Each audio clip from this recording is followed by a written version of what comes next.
what was the pitch to get Alan Grayson and representatives of the Fed to this mechanics of modern money? Was it for them to share their experiences or their views or obstacles? What was the pitch to get them? Well, I came to this work, and this is part of the pitch. I came to this work, as I believe I shared last year, because I'm trying to address the foreclosure crisis in our community. And one of the things that I find is that there's a lack of knowledge, literacy. Financial literacy is the pitch.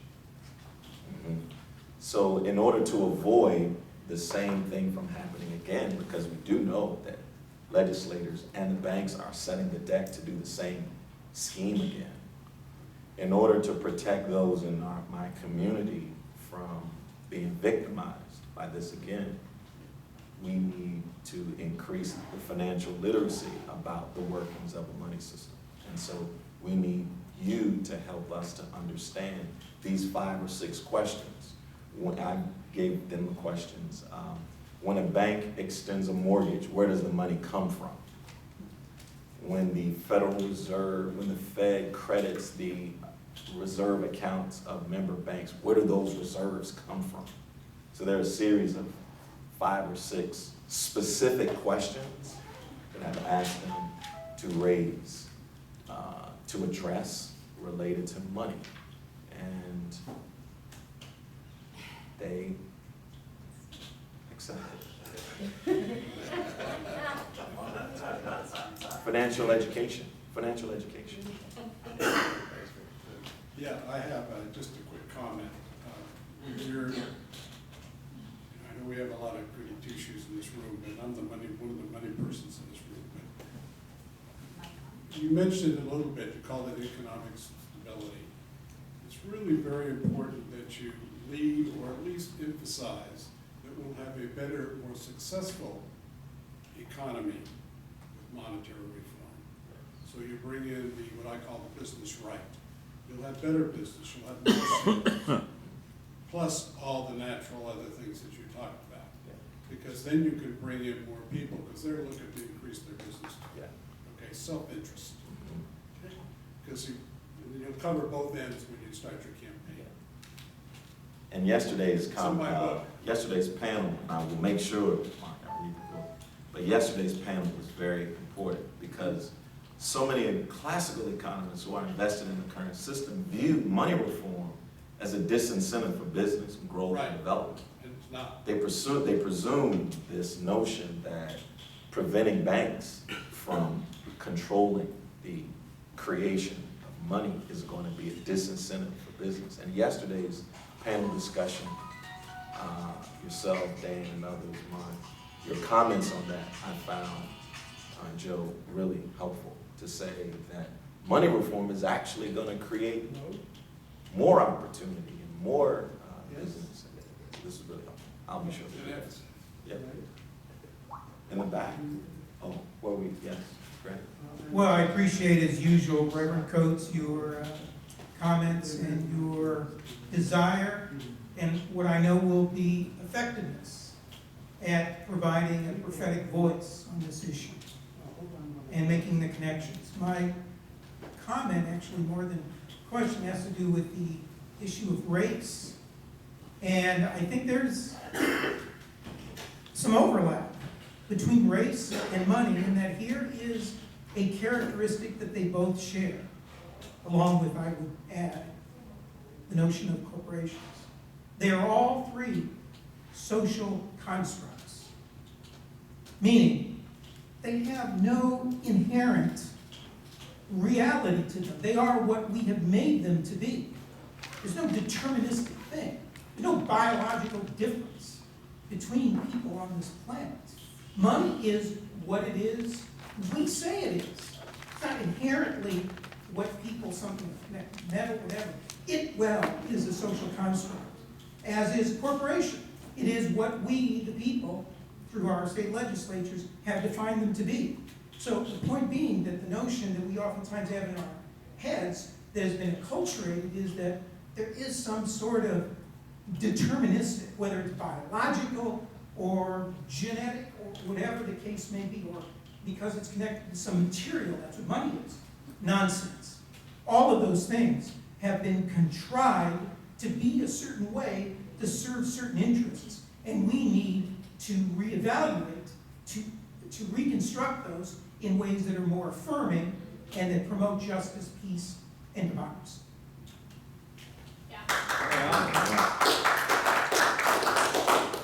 Well, there's a lot there, Greg. Here. Certainly, we do know that race is a social construct. But structural racism is a reality that we don't want, in my mind, to be dismissive of. That said, however, I do think it's important in our body politic that we not be pigeonholed by race. It's interesting to me that I think the country and the world we were looking in the right direction in 2008, 2009 with the Occupy. We were looking in the right direction.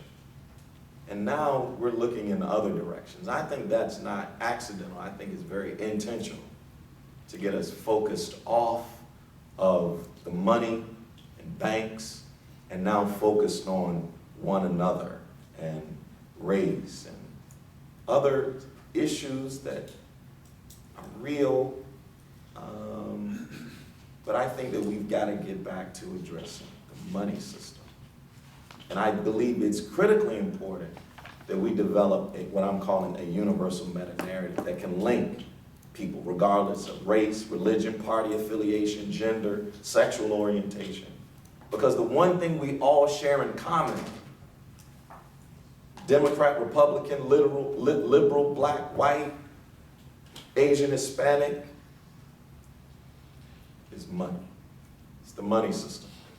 And if we can focus on what we all share in common, I think we'll be better positioned towards building a movement that's designed to help us have a world of sustainability and peace and justice and harmony. There's a hand in the back. Reverend, yeah, I snuck in. Actually, I was first. But there are a couple of things when you have your symposium.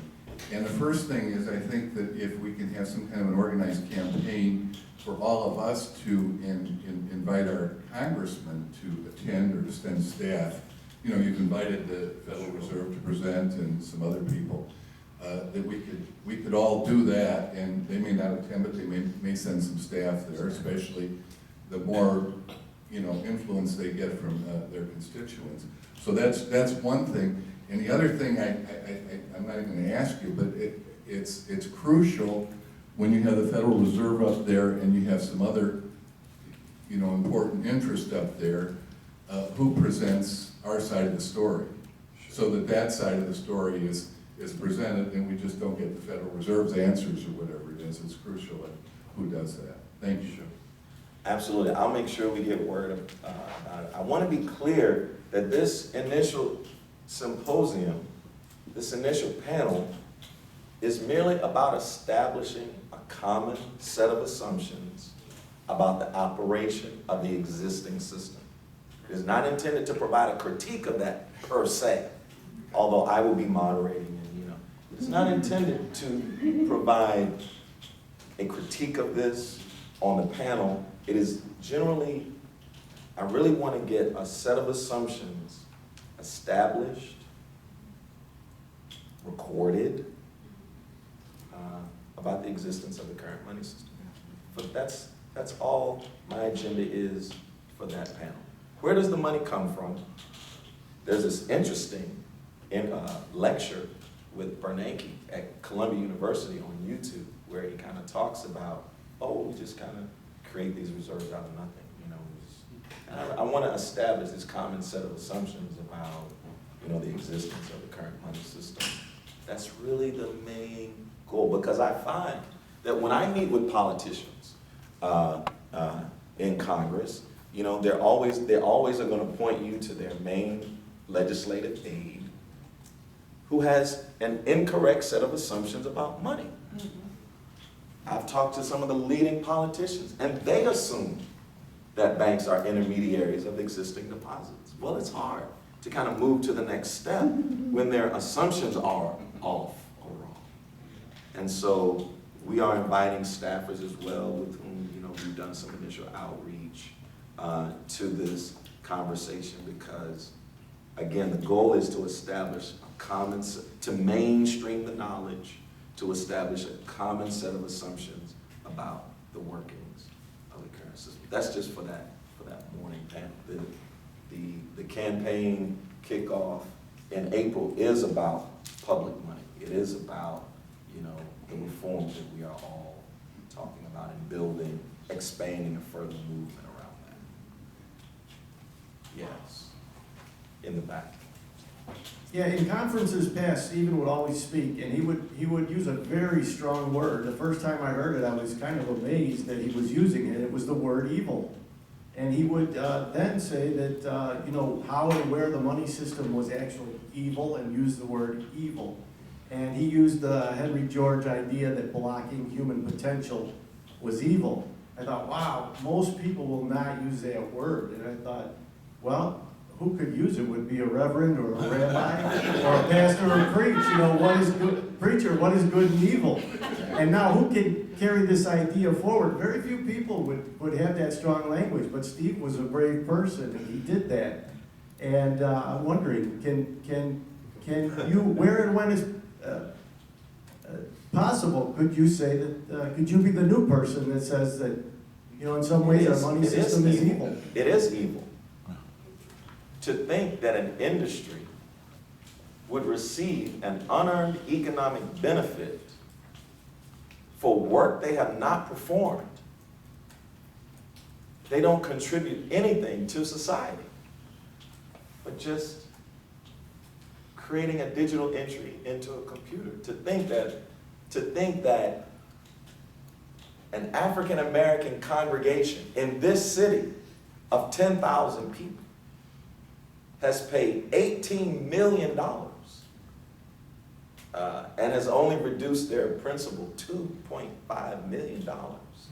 And you have poor people, you know, enriching these financial institutions who never loaned them anything. That's why it's immoral, and that's why it is evil. Give me your name. John. John, if I asked, you know, if I asked you to loan me $1,000, if you had it, you would actually give me $1,000. But these guys never loaned you anything. They never gave you anything. As a matter of fact, you know, most of us, you know, when you sign your promissory note, you are giving them an asset, not a liability. And the way in which these loans are recorded as a matter of bookkeeping and accounting, we give them a check when you give them a promissory note. We end up effectively financing our own loan, mortgage. And so it is immoral, evil for an entity, for this industry. It's even anti-capitalistic, right? Monetary reform is about true capitalism, right? For you know, so to have this industry to rig our economy, this is the real rigging of the economy, right? It is immoral for this industry to be enriched off of the backs of poor people, middle class people who are working day and night. You know, I pastor people who are struggling to put together 2 and 3 part-time jobs just to pay interest. It is evil. Form of slavery. In my mind, it's slavery itself. Hence the new abolitionism. So Lucy. I have a question that follow-ups with John and Greg, but I really appreciate what John just said, and I just want to add, it's the system that is evil, not the people involved in it. But people are involved in it. People produced that system, and people, all of us, are party to it, whether we like it or not. we pay interest not only in those items Reverend Coates laid out, the price of every single thing, this cup of coffee sitting on the table, they have interest embedded in them. My point is that understanding the origination, the systemic origins of this is crucial for overcoming it, and we can overcome it. That's a longer story, and that story is in my dissertation in part, and it uses the work of Jane Jacobs, an eclectic economist who wrote a book, a 1992 text called Systems of Survival, the Moral Foundations of Commerce and Politics. And that's a longer story. I have one hope that the October 31st event is not only streaming, but will then be available for those of us who are at other conferences on the 31st, or Halloweening and trick-or-treating with children, to watch it afterwards. My question is following up with John's very helpful, and your very helpful response about the connection to racism, etc. And your answer, you said it's about discourses of difference. And I wonder what I think you're right, and yet also I think of discourses of domination and subordination, and that part of why the discourses of difference, I understand that language, I know what it refers to. My favorite, and I said in my talk earlier, my favorite definition of the word diversity is the conditions of difference necessary to all life and creativity. And so I think our society and where we went, it took us away, you talked about this last year, away from the Occupy movement to focusing on difference in really negative kind of ways, that it's discourses of difference that are hiding our attention from the domination that is built into our monetary relations and is extractive, is exploitive, back to the sacred shackle that you talked about. So am I off, or am I? I agree. It is about domination and power embedded in these constructions of difference. So I agree with you. Let me give you the participants on that morning panel. So Congressman Alan Grayson, Financial Services, Art Lindo, Senior Associate Director, Board of Governors, Federal Reserve, Michael Grant, President, National Bankers Association, Darius Davis, who's a managing partner, deals with accounting of these lending accounting, how banks do their accounting. You'll get a lot of gory stories. I want to keep them focused. I want to keep them focused on my goal and purpose for the session. He's focused. I've already submitted a set of. I just want you to answer these questions. I don't want to hear about your childhood, your upbringing. I just want to answer to these 6 questions right here. Reverend Coates, a question about Yes. that meeting. Is it just one day? So,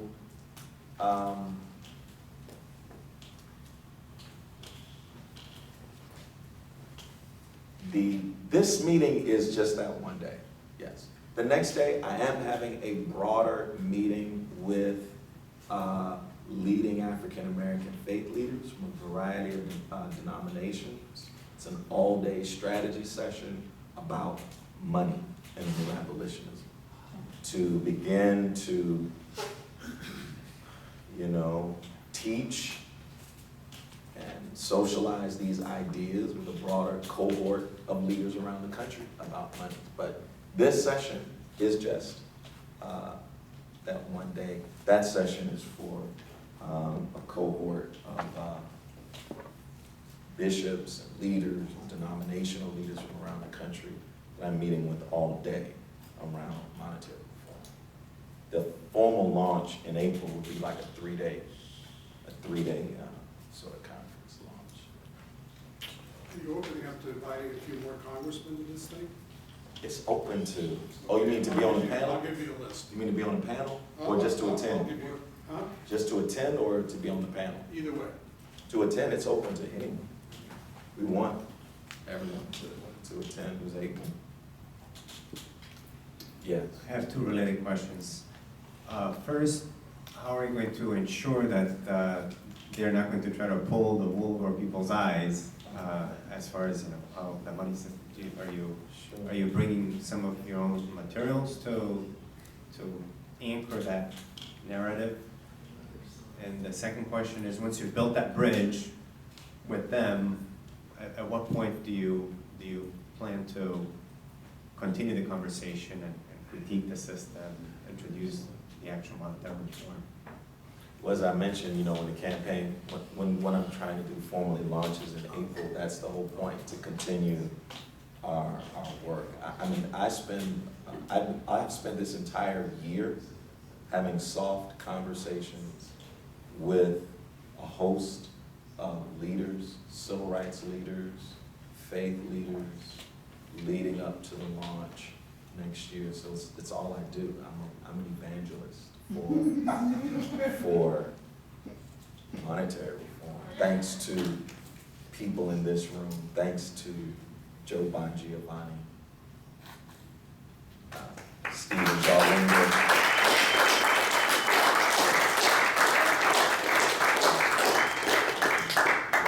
Thank you, Reverend. Thank you. There's so many good things there to go on for the rest of the day. The history on usury is the kind of thing that Steve emphasized research on. When you dig into so many things, they're not what we've been told. That needs to be emphasized over and over. The theme of morality, Steve emphasized. And I have an outright order. Go from here, contact your congressman about this, and follow up. Do it again. Staff too. Do it 2 or 3 times leading up. Send their staff. And to his staff, because they're there to defend him, to keep you away. That's what they're there for. Is there a general invite that's been put together that can be forwarded? Yes. I'll make sure you all get a formal letter, e-nights, all of that. Absolutely. Thank you. Okay, now lunch, we'll be back 5 minutes early. There's another song if you get here